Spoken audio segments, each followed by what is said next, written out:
Assalamualaikum warahmatullahi wabarakatuh. Kami dari kelompok 3 ingin mempresentasikan atau menjelaskan hasil dari diskusi kami, yaitu mengenai salah satu proses tenaga endogen berupa seisme atau gempa bumi.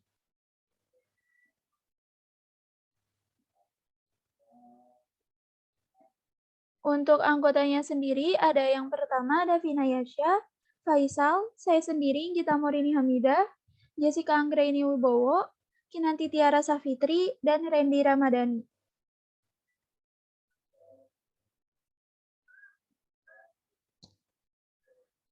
A. Pengertian seisme. Seisme itu biasa juga kita sebut sebagai gempa bumi. Seisme atau gempa bumi ialah salah satu proses endogen yang merupakan suatu getaran yang terjadi di permukaan bumi.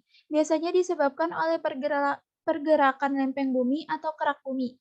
Getaran tersebut adalah akibat dari pelepasan energi secara tiba-tiba sehingga menyebabkan gelombang seismik.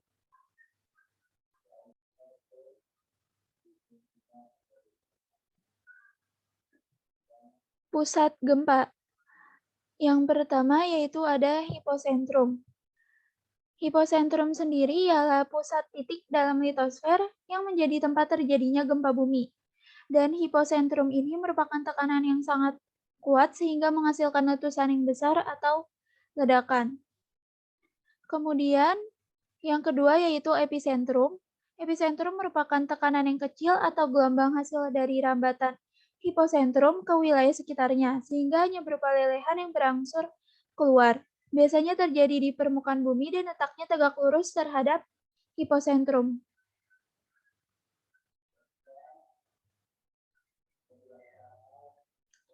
B. Klasifikasi seisme. Klasifikasi seisme atau gempa bumi terbagi menjadi 5, yaitu yang pertama berdasarkan proses terjadinya atau asal-muasalnya. Yang pertama yaitu gempa bumi tektonik. Terjadi karena akibat proses tektonik di dalam litosfer yang berupa pergeseran lapisan batu tua atau adanya tubrukan dari lempeng akibat tenaga tektonik. Dan biasanya memiliki kekuatan yang sangat besar serta meliputi daerah yang sangat luas. Yang kedua yaitu gempa bumi vulkanik. Terjadi karena adanya akibat aktivitas gunung api dan biasanya terjadi sebelum, saat, dan sesudah gunung meletus. Dan yang terakhir yaitu gempa bumi runtuhan. Biasanya terjadi akibat adanya reruntuhan batu-batu raksasa, tanah, ataupun massa buatan sehingga menyebabkan gempa. Dan biasanya kita sebut sebagai tanah longsor.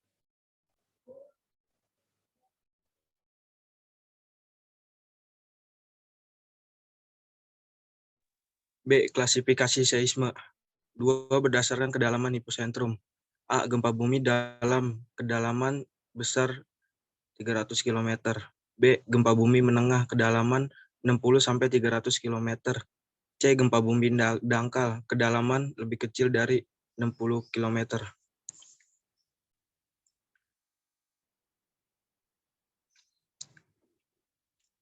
B. Klasifikasi seisme 3 berdasarkan lokasi. A. Daratan, gempa episentrumnya terletak di daratan. B. Lautan, berlokasi di dasar laut dan dapat menimbulkan tsunami.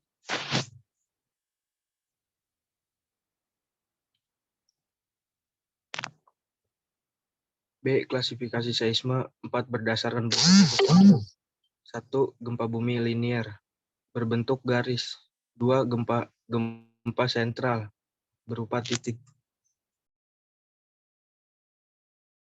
B. Klarifikasi seisme 5 berdasarkan jarak epicentrum. Gempa lokal jaraknya 10.000 km, gempa jauh jaraknya sekitar 10.000 km, gempa sangat jauh jaraknya 10.000 km.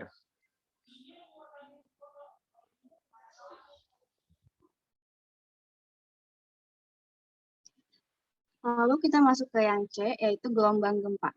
Yang pertama, gelombang longitudinal atau gelombang primer, yaitu gelombang yang merambat dari hiposentrum ke segala arah dan tercatat pertama kali oleh seismograf dengan kecepatan antara 7-14 km per detik. Dan periode gelombangnya adalah 5-7 per detik. Lalu yang kedua ada gelombang transversal, yaitu gelombang sekunder. Gelombang yang merambat dari hiposentrum ke segala arah dan sebagai gelombang kedua dari seismograf dengan kecepatan antara 4 sampai 7 km per detik.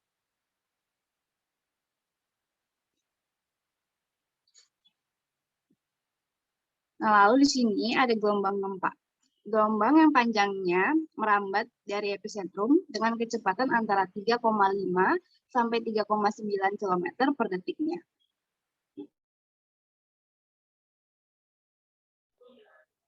Jenis gelombang gempa di permukaan.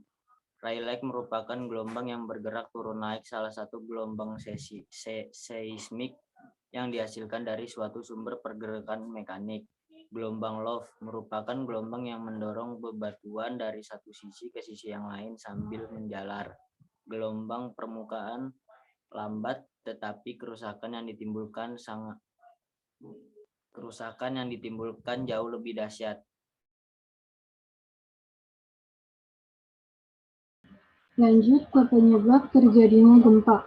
Penyebab terjadinya gempa bumi yang disebabkan dari pelepasan energi yang dihasilkan oleh tekanan. Pada saat pelepasan energi yang dihasilkan tekanan yang disebabkan oleh lempengan bergerak, maka semakin lama tekanan itu kian membesar dan akhirnya tekanan tersebut tidak dapat ditahan lagi oleh pinggiran lempeng. Pada saat itulah gempa bumi terjadi.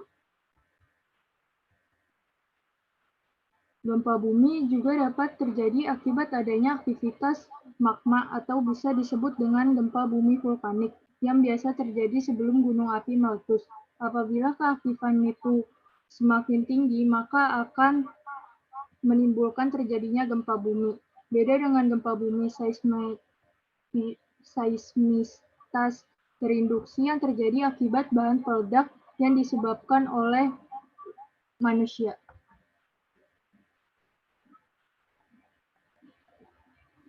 Lalu ada akibat dari gempa bumi, yaitu ada 2 jenis. Yang pertama ada akibat fisik dan akibat sosial. Yang pertama ada dampak fisik, yaitu banyaknya bangunan yang hancur, timbulnya tanah longsor, jatuhnya korban jiwa yang banyak, terjadinya banjir, banyak jalan yang putus, dan gempa yang menyebabkan tsunami.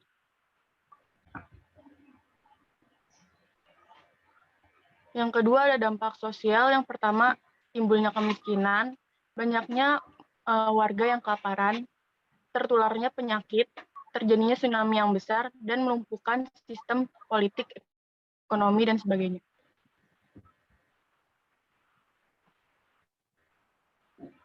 Kemudian ada solusi. Yang pertama, membuat tempat berlindung tahan gempa. Yang kedua, ketahui cara evakuasi mandiri. Yang ketiga, pahami status peringatan dini. Yang keempat, tetap tertib dan tidak melebih-lebihkan keadaan. Dan yang kelima, mengembangkan sistem pemantau agar selalu siap menghadapi bencana. Dan yang terakhir ada dokumentasi saat kita diskusi, yaitu melalui via WA Group.